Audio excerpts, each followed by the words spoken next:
welcome everybody to this IFN webinar for local interfaith groups. As most of you will know, today is the first day of the Great Get Together, which was first established in 2016 as a way of remembering the legacy of Jo Cox MP. She was the MP for Batley and Spen, who was very committed to bringing communities together, both within her constituency and more widely. One of our IFN's trustees and local interfaith practitioner, Jay Anderson, is going to say a few words about that, or a few further words about that in a moment. But one of the ways that people generally mark the Great Get Together is by having meetings in their communities, picnics, street parties, fun days, etc., which of course this year is not possible. We have social distancing and partial lockdown remaining in place across the country, and families, friends and communities are having to find new ways to stay connected. This is of course equally true for local interfaith groups, and we are delighted to see so many people from a vast range of local interfaith groups across the country attending today. IFN has worked for 30 years, over 30 years, to link local interfaith groups and enable sharing of good practice. And in that time, we have seen many innovations. However, one thing that has been prompted by the current sort of circumstances is further innovation and further adapting of activities in response to COVID-19. Both lots of groups, of course, engaging with the volunteer effort and liaising with local authorities, but also finding new virtual ways to connect people across different faiths in local communities. We are going to hear from just a few groups in today's session, and we're delighted to have our 4 panelists with us, who I'll introduce as we go through today's webinar. But we're aware that many of you also have been, many of you who are attending have also been doing innovative and creative things over the last few months, and we hope to hear about some of that through the Q&A and through the general discussion at the end. If, as we go through, each presenter will have about 5 or 6 minutes to speak, followed by a similar amount of time for Q&A. The way we will handle questions is through using the Q&A function, which you should find at the bottom of your Zoom screen. It's not the chat function, but the Q&A function. If you could send in questions while people are speaking or just after, Mediha and I will be keeping an eye on those. We will feed in as many questions as we can, but mindful of the fact that we have a very full agenda, and we will endeavour to get a range of voices through that. I want to particularly thank my colleague Mediha, who has been working very hard to put today's webinar together, and also drawing together for our website many of the things that local interfaith groups have been doing. So Mediha, do you want to say a quick hello?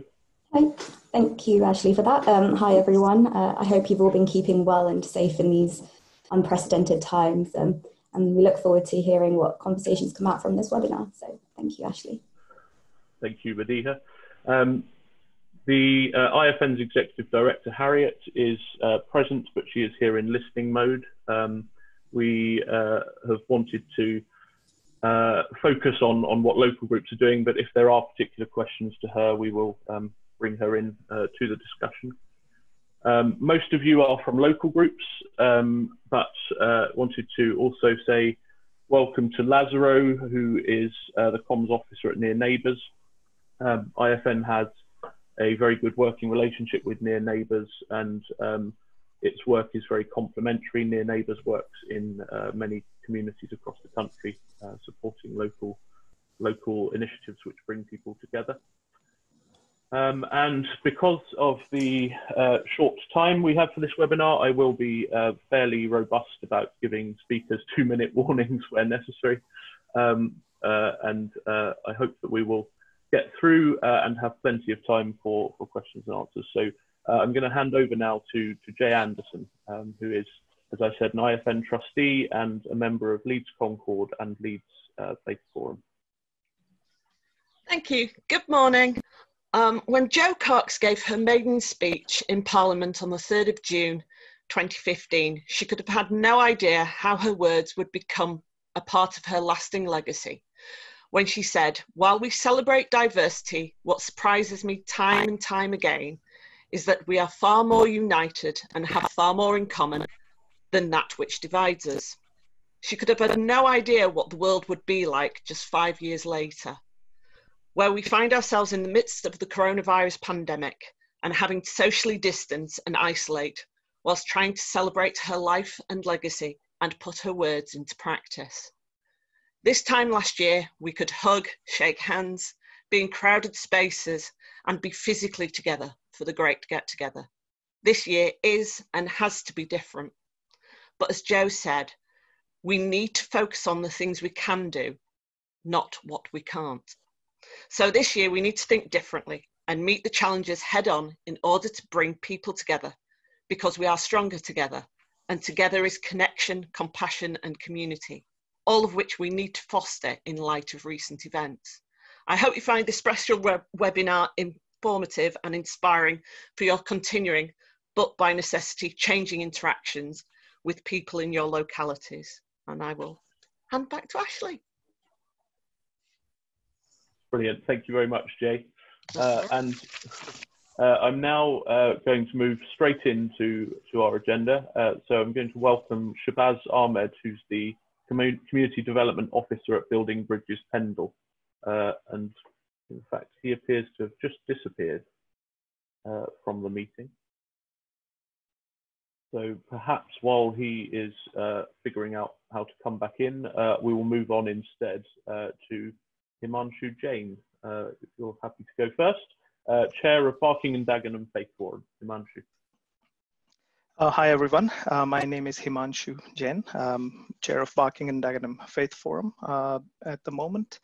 And as everyone, I mean, this whole pandemic has affected everyone in all sorts of ways, and we've just tried to make the whatever best we can using technology, which is the topic of this forum today. So I'll start with the very basic, and I'll only give you some examples on what we have done, and then you can hopefully ask me some questions at the end of it. So the very first thing that we did when all of this started was we tried to create a network of food banks, and we use technology, very basic. It's in our palm of our hands. It's called a mobile phone. So we created a WhatsApp group, very basic, and that food bank network is going strength to strength now, and we're kind of adding more people to it. And they're working together in tandem in a very surprising way, because before this, I don't remember if that collaboration was possible. But then we've also used technology to hold dialogues on key issues such as mental health. We've organized webinars, dialogues, and we are going to keep on. So now some of our future events are on Inspiring Hope, where faith leaders will present their reflections, or Finding Motivation, which is a webinar on how to deal with stress, or and that is in partnership with NHS Talking Therapies. Some of the future ones will be taking care of our elderly, and lots and lots of people join. I mean, I think this one webinar, we had about 71 people join. People are generally interested, and they can kind of very easily join these sessions. We've also use technology as an enabler in consultation with local faith groups. So a couple of weeks ago, when everyone came to know that the places of worship will open on 15th of June, and which actually was preponed to 13th of June for private worship, we organized a discussion on what risk assessment should look like. There was a consultation, local authority was involved, and then we kind of issued some sort of guidance to all of that. And the next topic that we will be discussing on that forum will be how to tackle antisocial behavior, which was surprisingly in a hiatus for the first few months of this whole phase that's going on and is now resurfacing. But on a positive note, we have a few young leaders as part of our faith forum, and we enable them to organize an online research of their age group, and they did a wonderful piece of research on things like what things are frustrating the youth at this time, or how what is one big thing that they would like to do in times like these to comfort other people. We also did a study with Oxford Brookes University for a campaign to raise awareness about knife crime. I mean, these are just a few things, and we are gearing towards the new normal. I mean, I'm also part of a group called Institute of Jainology, and our conference, the One Jain conference this year, will be held online. We're also organizing the first ever Faith and Community Awards in Barking and Dagenham, which are postponed due to COVID, but will now be held virtually online. I feel that we probably will be doing that in a blended manner going forward once the new normal sets in. So these are some of the few things that we have been doing. I'm now open for questions. Brilliant. Thank you very much, Himanshu, for that whistle-stop tour of the various things you've been doing in Barking and Dagenham. Reminder to participants, if you want to ask any of our panelists questions, please use the Q&A function at the bottom of the screen. Nothing has yet come in, so I'm just going to use Chair's prerogative and ask one myself. Himanshu, you said that you are looking to the new normal, but you're also thinking about ways that you might actually incorporate virtual linking and virtual meeting even once we're out of the COVID yes. phase. Can you say a bit more about that and how your thinking's evolved? So now we've seen something that was largely thought unthinkable before, that was virtual worship. Yeah, mm-hmm. Now people have embraced that with open arms. In fact, one of my friends who's also a co-trustee on the Faith Forum, he said that while on a normal Sunday, he would expect somewhere around 150, 200 people. But now since the worship has gone online, he's getting 800 people attending those Sunday services. So that just means that people want to attend stuff, people want to participate. Just that the use of technology and our openness now to it has enabled us to involve more people, and which is what I think will happen.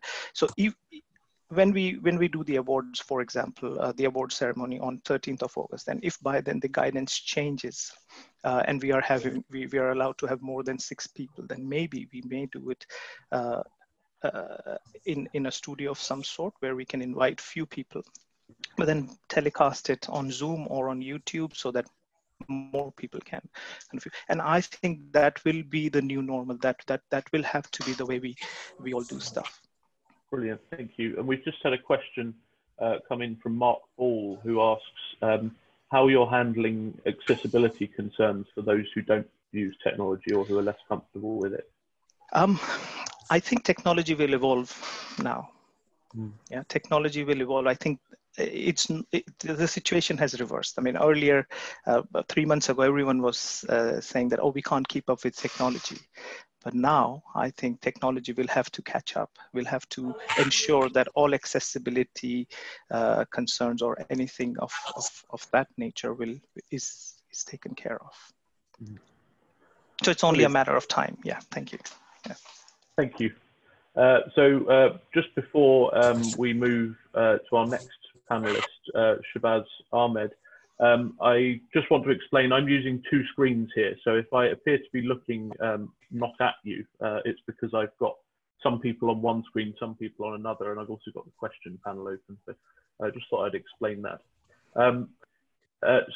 Moving on to Shabaz, who is from he's a community development officer at Building Bridges Pendle. Shabaz, over to you.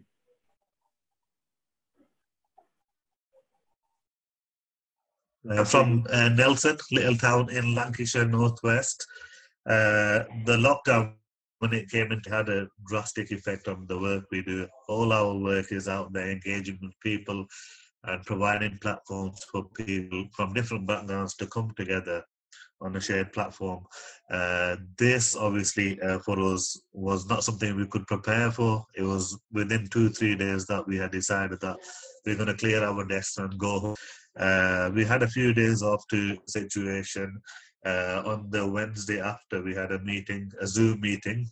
First time we've ever used Zoom in as a working practice. And we had a Zoom meeting and we thought, what can we do? How can we carry on doing our work? Or could we as an organization just go stagnant? And what we thought, which can be taken onto a digital platform. So we're quite active on Facebook, Twitter and Instagram. Facebook being our main platform. One thing we do is a talking society, which is on my t-shirt, which is open conversation, which we take a table into a town centre or a public space, and we invite people from the public just to sit down, whichever village we're in, and have this conversation. We thought we can take this to a digital and adapt it to the current situation that we're in at the moment. So all conversations normally have a theme, and there were so many themes that came out of this lockdown, which we've had weekly and fortnightly conversations about. So first conversation, we run something called the Pendle School Linking Network, and it was a way of keeping in touch with teachers to see what they're going through and parents. We had about 30 people attend that from school background and just parents. And at the end of it, they thanked us for providing them with a platform where they could engage with each other and share their feelings and the struggles that they're going through as teachers and parents. Moving on from that conversation with people about mental health, physical health. We had one last week with 25 leaders. So it's just drawing on all our contacts, and these people are inviting other the conversations. So we've been reaching Milton Keynes, Luton, Manchester. We've had people engaging with us digitally, which normally we wouldn't have. We kind of limited to Pendle. So the faith leaders that came on were from Manchester, Brighton. A good chance for them to discuss with other faiths plans to reopen their churches or their mosques in the area. And the council actually got involved in that. So the chief executive and the leader of the council, and they actually chaired the meeting, which we jointly planned. We have Syrian contacts, a lot of Syrian people that we have started working with. But through it, we got Syrians from Blackpool, from Preston coming onto the conversation as well. So making new connections that we can hopefully work with going on racism, obviously with the Black Lives Matter movement and the counter argument of all lives matter. We thought it's a very topical, very now topic that we're going to discuss. So it's doing the same work that we've been doing, but a different platform, but it's more effective. Through this, our social media is reaching more people, and new people are liking our page and knowing about the work we do, when previously they probably would not know about building bridges. One thing we've been doing, using our we used to run a Syrian cafe, bar cafe, And we thought, how could we take this digital? So we asked the Syrian families if they could cook something, record it, and it's something we can post on Facebook and families can follow it. And we've had people sending us their finished dish, etc. So people are using our social platforms to engage with us. And the cafe is not open as a public space, but that food and that service is still going out and that useful as something they can do at home. In the summer, we normally use we normally hold a festival of culture, which is music, food, pretty interactive festival, which is our biggest event of the year. And we thought it's not going to happen, and it's not going to happen this year at all with social distancing regulations. And we're not even looking at doing anything. So we take a festival or use contact we've already got to put service digitally. And what we did, but obviously we do have funding, but we thought, let's see if we can use goodwill of the people who are at home. So we've got artists, face painters, musicians, henna groups, dance groups, and we asked them, we made a phone call to say, we want you to give half an hour of your time to the community. So it's you showing that you're a person, you're more than a musician. You're going through what everyone else is going through. Share that, but share some of your music, your face painting, your skills at home. We've been doing that for the month of June. It started in May. We've had 6-7 different musicians. We've got one line drummer who we wouldn't have worked with. But through this, we've had new contacts. I mean, people are sharing friends and asking, we want to give you half an hour. And through that, we've made new contacts, and we're providing a platform for artists to engage with people and wouldn't have engaged with before. So we've had several feedback from artists to say, thank you very much. You've given us new ideas of how we can engage with our customer base and still keep in touch with people. So it's been very effective in that way. And we've had some really positive feedback from not just the public, but the people that are running these sessions. The main thing we decided to do was keep in touch with everyone we know in whatever way we can. Zoom, email, telephone conversation. Ideas have been coming in of what we can do.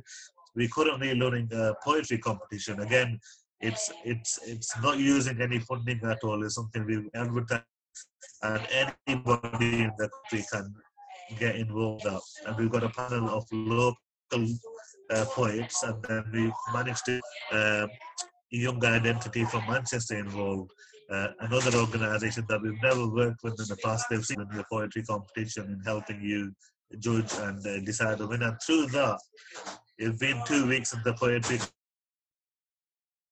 competition now. The entries we've had are throughout the country. We did a Flyer Flag Day. Now, Flyer Flag Day was something that used money because we had to buy flags and we sent them out. Normally we do flags for a festival of culture, which we normally get 20 to 30 going as far as Blackpool, Manchester, Bolton, Luton. So new from just that one project that we did, the Facebook page actually received over 300 new likes. So reaching more people. But the key thing for us is keeping in touch, having a presence online. And what we're finding is that this digital aspect, so we're looking at... Shabaz, we're going to give you your 1 minute warning now, if that's all right. No problem. I'm coming to the last 10 seconds anyway.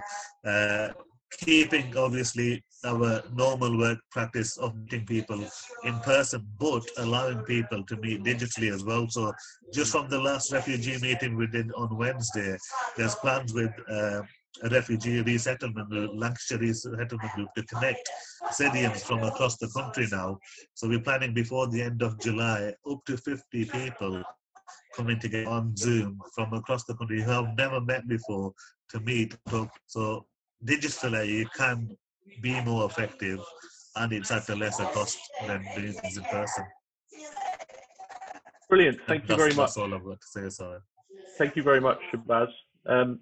We've got one question that's just come in from Philip Austin, asking about people's experience with Zoom bombing, which of course Zoom has tightened up its security a bit now.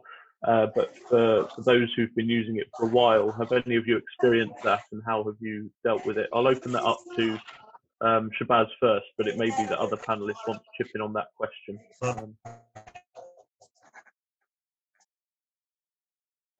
Sorry, I just missed the question. I lost connection for a second. It was a question about Zoom bombing, whether you've experienced it and how you responded to it, if so. We've not. We deal a lot with people Speak, which is an organisation in London that are doing similar projects to us.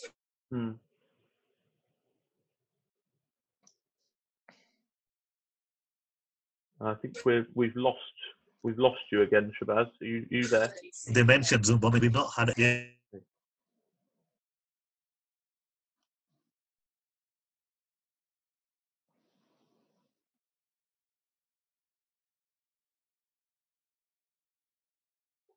No, I think we may have to. Okay, sorry. Whoever wants to ready coming on. Yeah, I think we missed most of that, Shabaz. But I'll open the Zoom bombing question again, maybe at the end of the meeting. We've had another question. No, that's fine. Okay, sorry. That's all right. We've had another question from Mark Hall in Kent. He's asked about the poetry thing that you were talking about. He said, do you post only in original languages or with translations as well? We've asked people to not be shy in getting involved. So whatever language you want to send their poem, it could even be an audio. It doesn't have to be a written poem or a video that they send in to us. So we're accepting any entries in any language. And our panel, we're lucky enough to have someone who speaks Arabic, someone who speaks Eastern Polish, and obviously English on there. So we're welcoming, we want a diverse range of languages. I can send the link if anybody's interested. They can join the competition or send an entry in. That would be great. Thank you. And I've had a message from Harriet just asking if people are sending in questions, could they include the name of the organisation they're involved with? It just saves me trying to cross-reference when I'm looking them up, so I can tell people where they're from.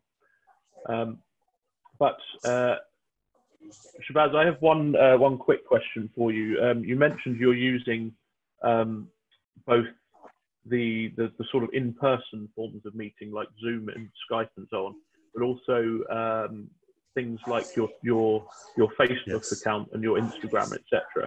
Can you say a bit more about how you're using that wider pool of media?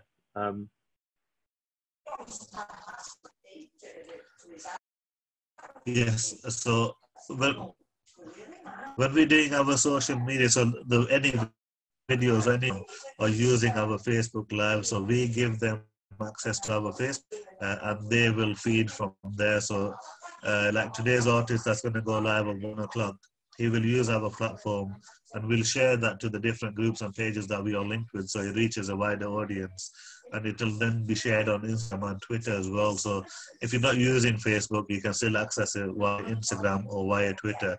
Everything we do, our pages kind of mirror each other. So anything on Facebook goes on Instagram and Twitter as well. Instagram normally reaches a younger audience. So we're looking at developing Snapchat as well, and use that to engage with people who are off school and college at the moment as well. So social media for us, even the Zoom meetings, if you're not able to access our conversations through Zoom, you can still post something on Facebook and that will be brought into a live conversation with someone who's monitoring our Facebook page. Brilliant. So that's actually another way of sort of widening the accessibility of it, isn't it? So if people are not necessarily able to use video conferencing, they can still engage in some way. Yes. That's brilliant. Thank you. All right. Thank you very much, Shabaz. Apologies, we had a few connection issues there, but it was really great to hear about the range of different things that you're doing in Pendle and beyond now. It seems engaging across the country with people. So that's brilliant.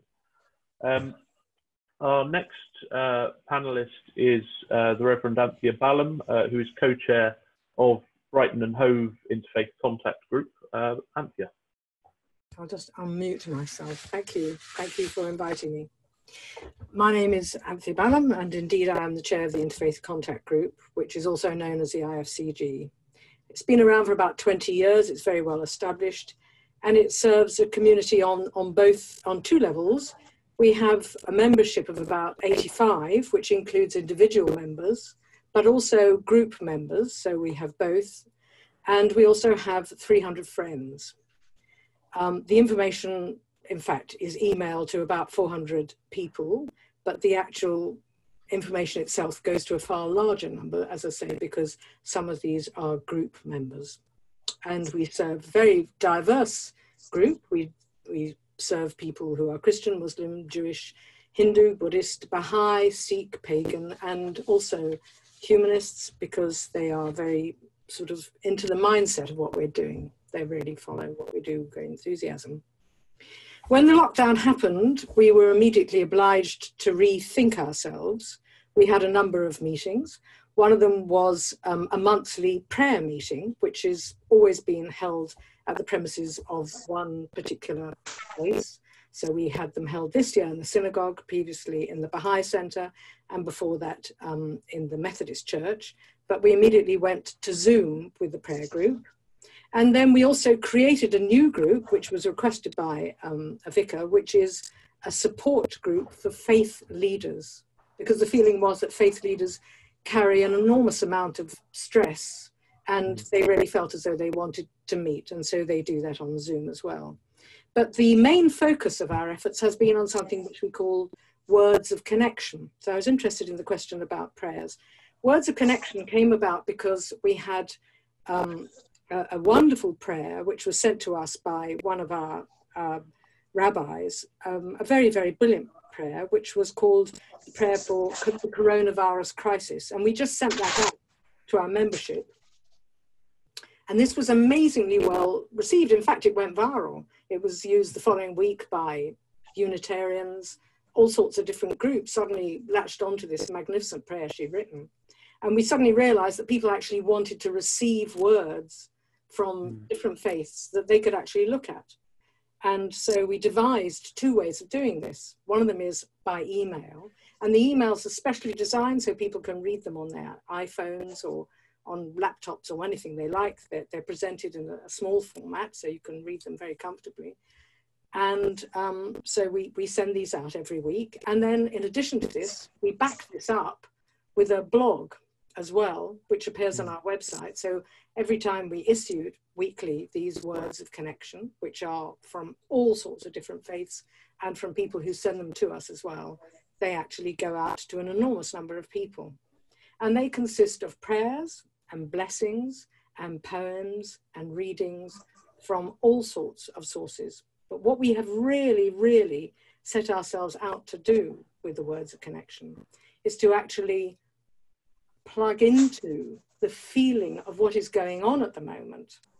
So, for example, when we were very aware of the amount of mental stress that was going on from people who were self-isolating, we chose readings that actually honoured that, and people actually sent them in to us. So actually, if you look at the blog, which you can access very easily, I can give you the link, you'll see that every week we are sort of actually resonating with what's going on. So for example, when we had a week when a lot of people were very angry because of something that had happened, you don't need to use your imagination about that, we actually addressed that. We came up with readings that resonated with that feeling. And of course, when we had the feeling about what had happened with the Black and ethnic communities, those things that were going on, that was really absolutely, you know, we had a big demonstration in Brighton, you may have known. We immediately addressed that with a fantastic reading from Maya Angelou and other readings. So every time, every week, it's a very topical way of connecting with people. And it's what it says on the box. It's a word of connection. So they are actually receiving these. The feedback has been astonishing. For example, there's a film actually that is in the process of being made, which includes some comments about it, but we've received stuff as well, saying that people who are working at night are actually looking at these words, they're reading them. So they really do resonate with people. And what we get back, what people write back to us, and the things that they ask us to print actually reflect this. They've sent us some amazing things. They've sent us some very classical biblical readings, but they've also sent us very beautiful things by Rumi. They've also sent us fantastic things they've written themselves. So this words of connection thing, which, as I say, you can look at in its blog form, is actually something that is fulfilling a need for an awful lot of people. And if other people want to emulate it or set it up or do it, I will be delighted to help. That's it, really. Can't think of anything else to say. Brilliant. That's excellent. Thank you very much. And so someone's asked what the website address is. Right. It's interfaithcontactgroup.com. So if you type in interfaithcontactgroup.com, you'll see our website. You'll find our website very easily. And the Words of Connection blog is the second item down on the left-hand side of the page. And you can also see some of the things that we've been up to. In fact, actually, it's quite interesting. We every year we have a theme, and it was going to be, a particular theme was going to be light this year, and we were obviously going to get involved in Diwali and things. And this year we can't do it, but we're bringing in this theme to actually work as an intrinsic part of the words of connection. So everything is sort of, in a strange way, coming together. Brilliant, thank you. That was a question from Father Peter. Interfaithcontactgroup.com. Brilliant, thank you. I was very struck as you were speaking about the fact that you're using things like email and the website, and that those forms of technology are ones that perhaps people are more familiar with, or a wider range of people are more familiar with. But also, as you say, the website in particular gives you access to people that may, have never had any former engagement with the group at all. It's a sort of public form of engagement. Do you have any sense of what the take-up of that is? It sounds like you're getting very positive feedback. I actually don't. That's something that we've been meaning to do, but we're so busy at the moment. It is something, I don't actually know how many people are accessing it. I did actually send a letter to the local paper, and we also have a lot of support from the local BBC Radio Sussex, where various people go on that on Sundays and the religious programme. So I think that the word has got out about Words of Connection. Certainly from the feedback, I mean, I get, my email address is on the website, and people write to me amazingly frequently. So it's obviously out there. Excellent. Madiha, do you have any questions you'd like to pose to Anthea? Well, I think it's just a brilliant initiative, really. Yes. How have you seen people sharing these across social media? Beyond sort of what the group has been sharing as well. Yeah. Any other reflections that people have been offering as well? Yep. There's, for example, we have a sort of a role in the NHS held by a gentleman called David Knight, who's a vicar, and he has been actually distributing the Words of Connection right across the board to a lot of different, apart from our own membership and contacts, he's actually been giving them to chaplains, and I know that other chaplains are giving them to other people of other faiths. And also, as I say, from people who've written back and said, will you include this prayer? I had a lady from a synagogue who somebody approached me and said, she's written a wonderful poem, would you please include it? And of course we did. And we are very keen to do that. And somebody asked about translations, by the way. We had some wonderful prayers from a Hindu gentleman who's actually in Crawley. We work very closely with one or two interfaith groups in Sussex, and the one that is most close to us is Crawley, which is an absolutely wonderful group. And they have a very big Hindu contingent, and they sent us a couple of beautiful readings with translations. And I did particularly ask for translations because actually the Hindu community in Brighton is much smaller than it is, for example, in Crawley. Brilliant, thank you. Thank you, Anthea. Was somebody about to ask a question there from one of the panelists? Or it was just a noise. All right, brilliant. Thank you very much, Anthea. There's another question that's come in for Himanshu, which I'll save until the end of the discussion, and then pose that one to you. But we will now take Avtar Matharu, please, who is the chair of York Interfaith Group. Avtar. Thank you, and thank you to Mediha and Harriet. My name's Avtar Matharu. I'm chair of York Interfaith Group, and I've been asked to offer some reflections of our experience of using Zoom for regular meetings. I think before I do that, I should sort of put a few things into context. York Interfaith Group is a relatively small group, but we do cover all the major faiths. During normal service, we have 12 group meetings per calendar year, which includes an AGM, a visit to a place of worship or faith, and our annual planning meeting.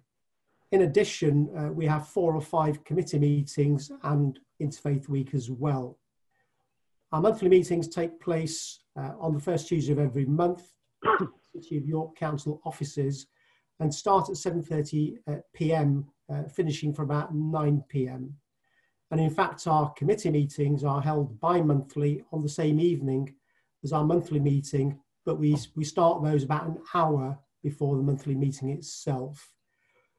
We were building our membership and attendance quite nicely. We were seeing more and more regular attendees and some new faces.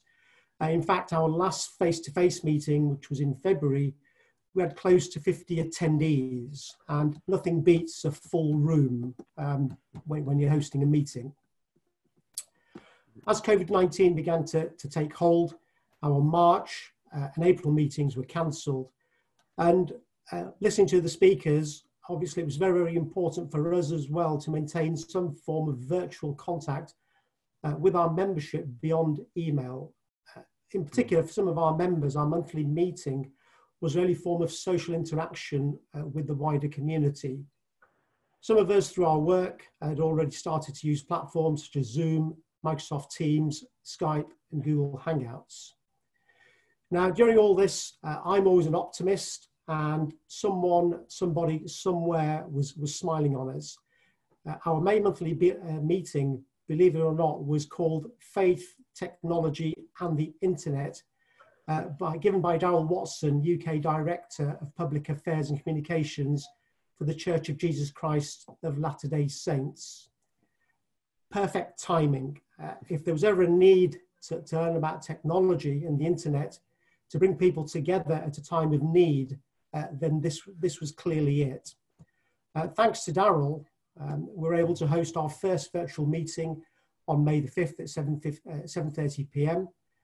Darrell was not only a brilliant speaker who guided us through the use of Zoom, but also laid on a Zoom training session a day before the event. And that's really sort of an interesting concept. Darrell made the meeting very interactive and engaging, showing us the benefits of technology in general. Since then, we've had our June meeting via Zoom. This was our annual planning meeting, and we've also had 3 committee meetings. We will most likely still be in virtual mode up until September, if not till end of year. We've already started to plan for Interfaith Week as a blend of virtual and face-to-face, hoping that conditions will change. So that's a bit of background. Harriet's asked me to address 3 questions. The first question was, what are the positive aspects of local groups using Zoom and similar technologies? Well, today's a great example. It brings people together, albeit virtually.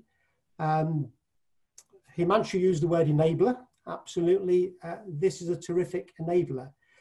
You see people, you hear voices, you observe backgrounds. Often just observing a background is often a great conversation starter. A number of times people have various backgrounds rather than their normal space that they're sat in. And it also brings a lot of positive mental health and well-being benefits. Alternatively, you don't have to be on video. You can just switch your video off. You don't have to travel. And that's been a real benefit. We hold our meetings at 7:30 p.m. In the centre of York. And that can be a barrier to many, not only sorts of weather, families, security, transport, and those are all been barriers. The venue can be in the comfort of your own home, your own space. Dress code, from pajamas to whatever. Okay? It depends on how confident you are, whether you want your video on or off. There's no geographical restriction. Okay? And it's great that we've got sorts of faith leaders from across the UK in on this meeting. The only restriction, sort of going further than the UK, is consideration of time zones. Absolutely, it does attract new faces and members, but we have to temper that because this often may be through gentle persuasion. Our first Zoom meeting, we had approximately 40 to 45 attending, which took me by real surprise. And I was absolutely delighted. And I'm not sure whether that was just because it was our first meeting and a lot of people were sort of getting into Zoom and wanted to experience that. But nevertheless, it was superb. I was delighted to see smiling faces and this sort of positive attitude. With the technology itself, you can hold interactive quizzes, breakout groups, you can use an electronic whiteboard. As we're doing today, we've got the chat box, and we're recording meetings. As host, obviously as Ashley's host, you can control the audience. So Ashley can switch me off at any time, mute me, tell me my time's up, or exclude me from the meeting.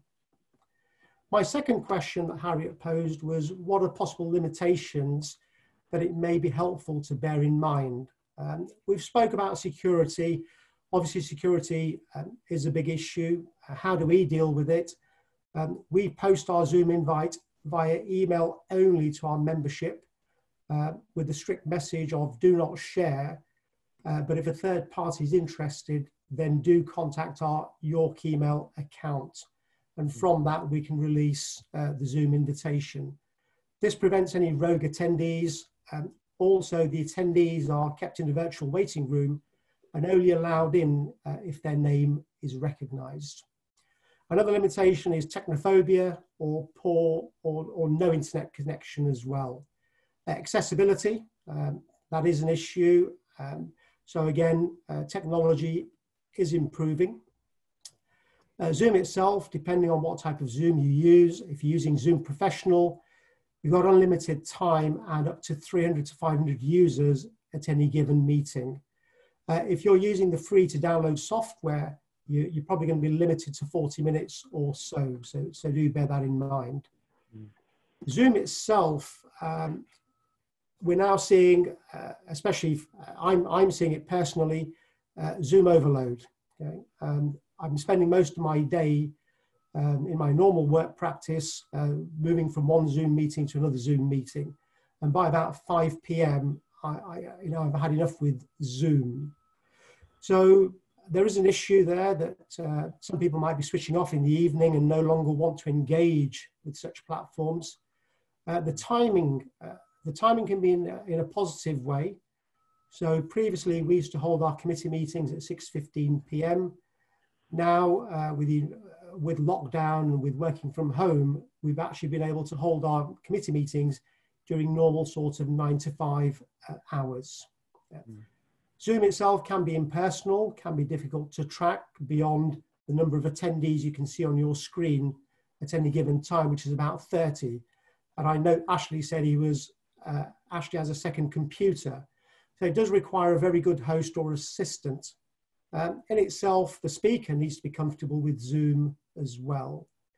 The other thing we've noticed is don't assume everyone knows how to use it. So do sort of engage and help listeners. In terms of attendees, we have lost some regular attendees. Regular, by what I mean by that is face-to-face. I'm not too sure why, whether it's because they don't have access to Zoom, whether they don't trust Zoom, or whether it's a timing issue. The type of meeting is also important. Not all meetings lend themselves to Zoom. After our first meeting, I was extremely bullish after our May meeting. But having said that, with our June meeting, I was mildly disappointed at the turnout. We did put a lot of effort in emailing people that we're having this June meeting, albeit it was our annual planning meeting. But I'm not too sure what's happened since sort of May and June. Avtar, this is your 2-minute warning. Yeah, I'm down to my last paragraphs, Ashley, thank you. And then my third and final question that Harriet asked me to address, what's the vital importance to local interfaith organisations of essentially good communication? So I think it's first of all, I'm sure we all agree, the importance of communication of all kinds is so critical to maintaining any organisation, however large or small. And it's both the mode of communication, but also the message within. Certainly silence is not an option.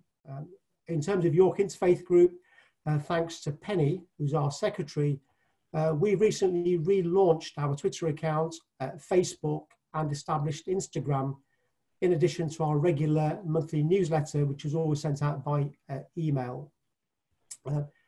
We have, through COVID-19, now began to sort of send out almost weekly messages via email to our membership, which otherwise would have just been 1 or 2 emails per month. And listening to Anthea, similarly, we're almost responding on a weekly basis. We don't have a theme, we don't have a weekly theme or a general theme. In terms of what we're trying to do is maintain weekly contact, so we can send out important messages from the government, NHS, the council, but also National Interfaith Network. And recently, we reminded everybody of the active commitment, given what's happening with Black Lives Matter and the sort of the death of George Floyd. Just to finish, modern day communication is like fast fashion or changing of the seasons. There's always something new. I think we always need to be mindful that we need to focus on what our core modes of communication are. We can chase latest trends, but that requires a lot of energy and effort.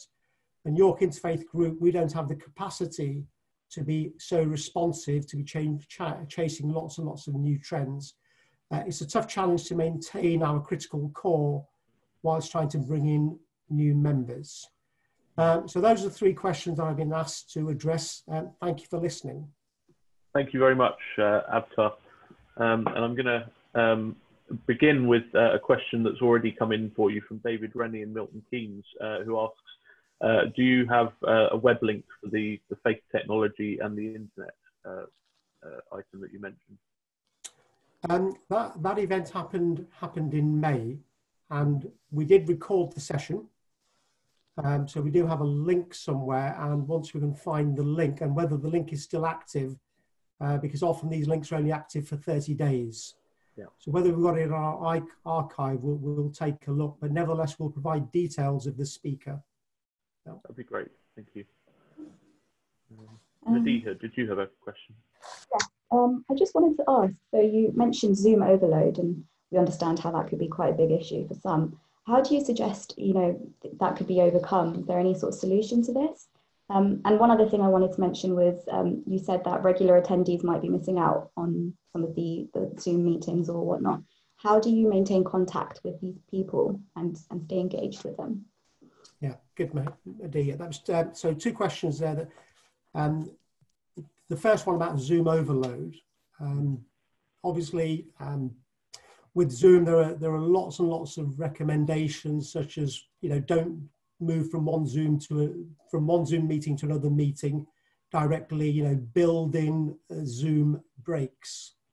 So the recommendation is to sort of build in a 10 or 15-minute break between meetings. I think the issue here is that it's a balance between your normal working practice and what would be voluntary. Okay? So York Interfaith Group is a voluntary organisation, as most organisations are voluntary, and where you fit in within sort of your day-to-day work needs and the voluntary needs. So all I'm saying is that with sort of normal work, there is a lot of what I would say Zoom or Google Hangout or Skype overload. So where people can build in what I would say breaks, absolutely. And then in the evening, there are all sorts of other issues as well in terms of attendance and attendees.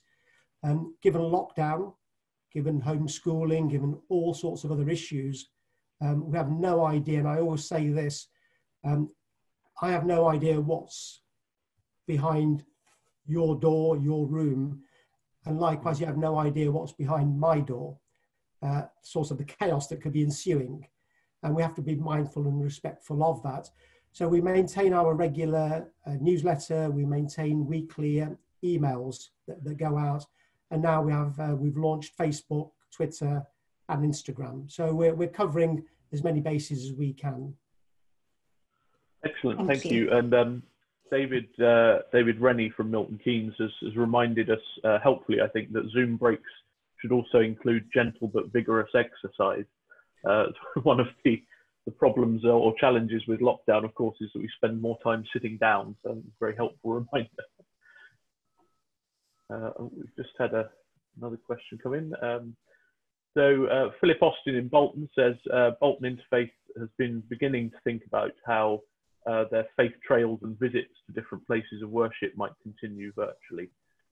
So I think that's a good question to use as a jumping off point to open up the discussion with all the panelists. So any of you that would like to come in on that, any suggestions or experience of doing visits or faith trails in a virtual way?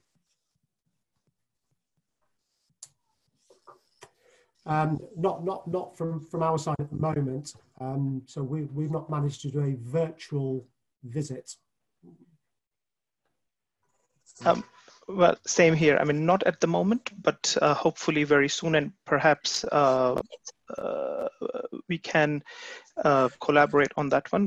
We do heritage walks every year, and this year probably we'll have to do something different. So we're working on the details, but yeah, we can perhaps collaborate and work out the details together. But watch this space. Brilliant, and I know it's one of the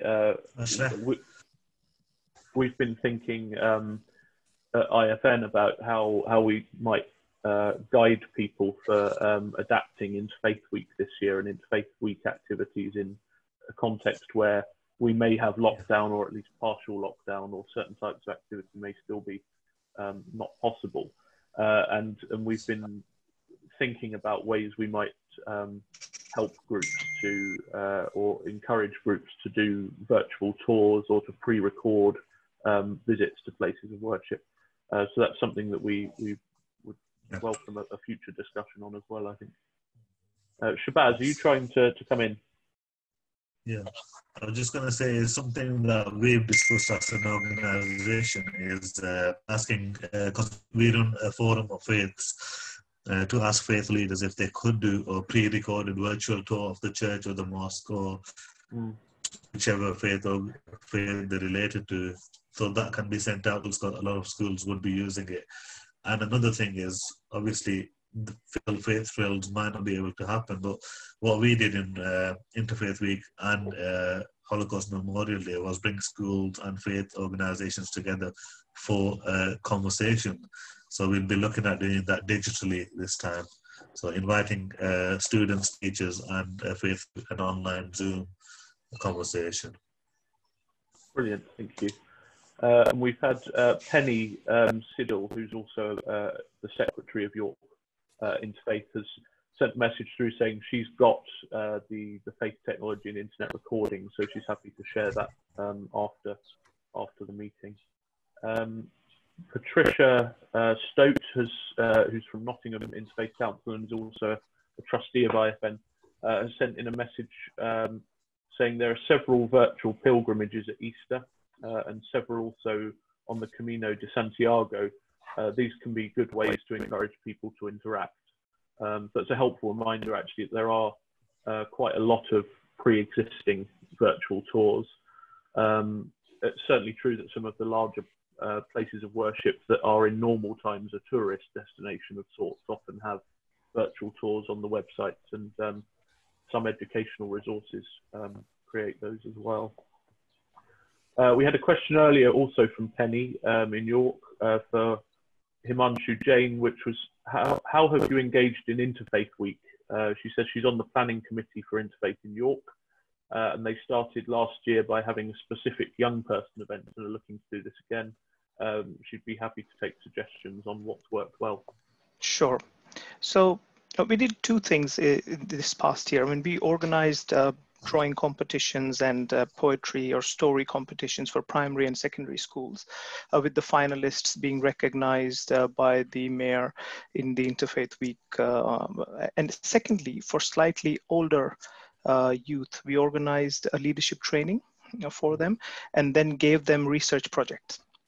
Yeah, so they like things of that nature. With regards to the Oxford Brookes University, actually they found us and we jumped on the chance of working with university students, and I'm happy to say that, I mean, it was generally very rewarding experience for everyone, and I hope to continue that similar work with local universities as well.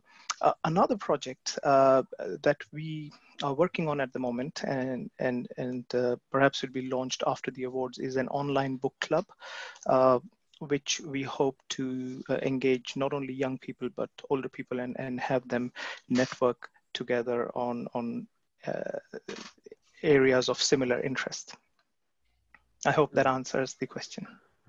Thank you, that's very helpful. Just to flag to people that Harriet has now joined as a panelist. Harriet Crabtree is as you know, the Executive Director of the Interfaith Network, so welcome, Harriet. Hello all. Very much enjoying the contributions, thank you.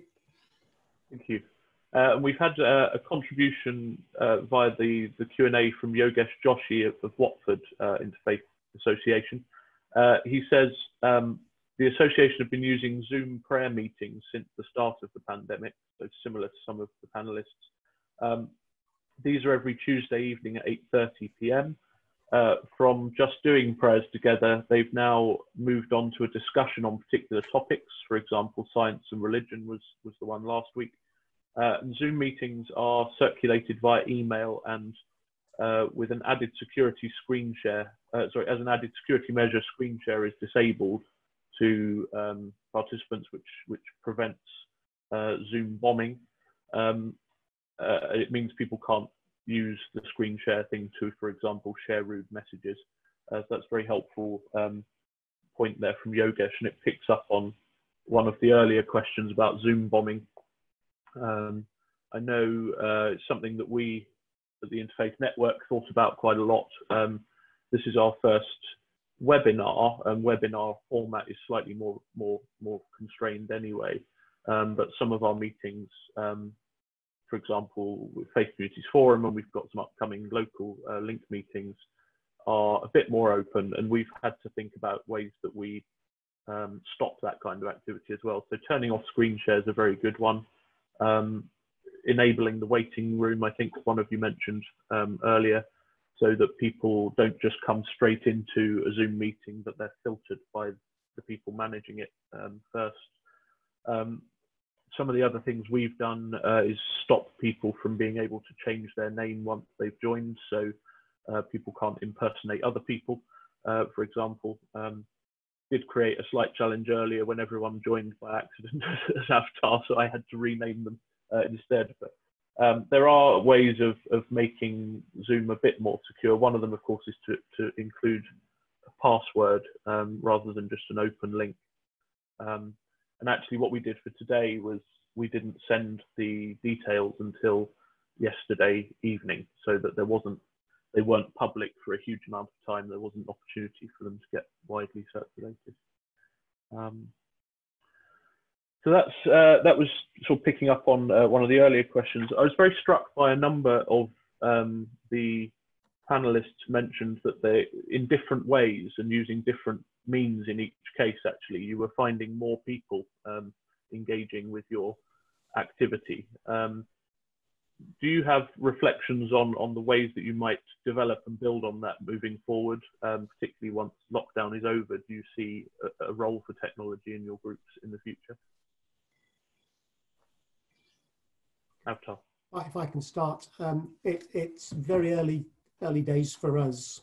So I was also listening with intent, because I think some of my colleagues are also representing some very large groupings, and also the sort of the demographic of the grouping is also quite interesting as well. Certainly from our side, it's very early days. So we've just relaunched our sort of Twitter, Instagram and Facebook pages, and we'll see what sort of impact that has. We've had 2 meetings by Zoom. However, we've actually, what I would say, we've acted as a post box, and we've shared lots and lots of links where sort of the different faiths are having their own prayers and special events, and I've no idea how they've performed or what the attendance has been like for those. I think for us, it'll probably take the best part of the next 6 to 12 months to really evaluate the impact of sort of technology. But I think it's going to have to be a form of blended, some form of blended communication. Thank you. I'm just going to bring the people that are the 3 trustees who are speaking in a bit. I'm going to bring them in just as the rest of you respond to that question. Does anyone else want to pick up on that? Could I? I think technology for us. Oh, we've lost the link there. Shabaz is breaking up, so Harriet, do you want to? Well, I'm going to take director's privilege and just tell briefly the story that I always very much like. Avtar may remember her, but York Interfaith had a remarkable lady, Joyce, I think her name was, who used to cycle round on her bicycle delivering paper messages to people about when meetings were going to happen. She took very strongly the view that local groups couldn't rely on email, and I'm sure that if she were alive now and facing Zoom, she would try and rise to the occasion, but she would still carry on bicycling round. And I always remember her telling me about the importance of this, because I think we run the risk sometimes of accidentally disenfranchising people, of not just old people, but those who are anxious about Zoom, etc. And I wanted to pick up the very important point that Avtar made about the training session. I think we need to go the extra mile to help people feel comfortable with the technology, finding ways to help each other, but also remember that there are some people for whom this will never feel truly comfortable. So I think that mixed way of doing things will always be part of our reaching out, connecting and helping people get together. Thank you, Harriet. Unless there was anyone else who was burning to offer a point on that, I'll move towards the closing reflections. So if I could, Avtar first. I'll just add something slightly, absolutely sort of, Joyce, bless her, was way ahead of her time and a fantastic person. She was still sort of cycling around York at the age of 94, which is absolutely amazing. Just in terms of, I hate the phrase a younger audience. Who defines young? That is. I just give a slight sort of anecdote.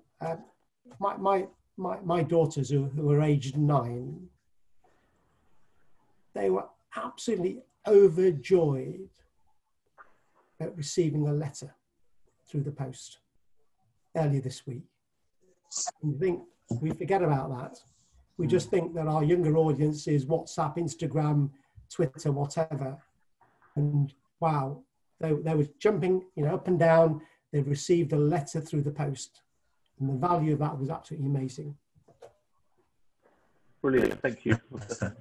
Helpful reminder that there are many useful ways to stay in touch, and actually, it's technology is to the fore at the moment because of our current circumstances, but it's hugely important to remember the personal touch, and sometimes a letter is a great way of showing that. I'd like to thank all of our panelists. I'll do that again right at the end of the meeting, but we're going to hear closing reflections from two of our trustees. So first, I'd like to introduce Es Rosen. Es is one of the co-chairs of Barnet Multi-Faith Forum and one of IFN's trustees from the local group. So Es, over to you. Thank you, Ashley, and thank you all for this fantastic webinar that we just had this morning. This weekend we've joined together to salute the work of the Joe Cox Foundation, who've used this theme to celebrate the power of community. Margaret T. Weekly wrote, "There is no power for change greater than a community discovering what it cares about. Community enables us to welcome and help people in a way we could not do as individuals." This, I believe, is what we have all done during COVID-19 pandemic crisis. In these challenging times, we have proved by what you have said this morning, as a faith sector, we have risen superbly to this challenge. By the use of modern technology, by innovation, adaptation, trial and error, in love and respect, you reached out to support those in need, the vulnerable, the disabled, the lonely, the isolated, and have supported not only each other, but everyone else during this period. You have empowered people of all ages to come together in learning as we went along using modern technology to reach out to more people in prayer, in readings, in music, in poetry, by conversation, to inform, connect, support and comfort others and each other. These have been fantastic experiences, and it's just brilliant that you voiced these initiatives and provided this evidence this morning. As a trustee of IFN and with their full support, I salute you all and thank you, each and one of you, for all your contributions this morning. By your innovative efforts, your care, your compassion, your kindness in supporting each other and enhancing each other, you have indeed celebrated the power of community. As we say in Hebrew, more strength to you all in doing this. May I wish you all a peaceful Shabbat, a restful and meaningful Sabbath, and a weekend of getting together in your community. Keep well, keep safe, and be secure. Thank you. Thank you, Ez. And I'd now like to introduce Patricia Stoat from Nottingham Interfaith Council, who's also an IFN trustee from the local category. Patricia. And aren't I? I've just unmuted you. Right, thank you.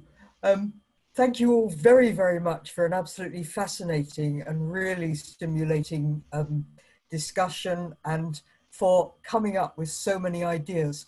I have been amazed at how we have all learned to use the technology to not just continue our work, but to actually build and grow our communities. What especially struck me, Avtar's, the idea of doing training on Zoom, I thought that was a brilliant idea. I love the words of connection, and that's an idea I think I'm going to steal, if I may, for my own group. Certainly virtual worship, I have loved it. Being able to worship with different communities around the world, really. I've been worshipping with communities in the United States and Australia and India. And there is so much more that we could do to create those international connections, connections with co-religionists and indeed with other interfaith practitioners in other parts of the world. The thing that struck me is that we're just at the beginning of this voyage of discovery as far as technology is concerned. And I was glad at the end we came up with this question of faith trails, peace trails, heritage walks, virtual pilgrimages, so much more that we can do if we learn to use this technology skillfully and creatively. But there is always the challenge, of course, of bringing the people who are the technophobes, the people who perhaps don't have the technology available in their homes, into our conversations and not forgetting them or leaving them out. And I think that's a challenge we have to address and perhaps haven't yet been able to do so very effectively. I've been really touched and moved by people putting on to their technology, mainly Facebook and other media, pictures of their gardens, of the arts, of their places of worship, particularly for those of us who don't have gardens of our own. Other people's gardens are wonderful. And I think there is just so much creativity in our faith groups and so much potential for innovation with this use of technology that we may come to think of this time of lockdown as a blessing and a stimulus to new things and new adventures. And I hope we do. Brilliant. Thank you very much, Patricia.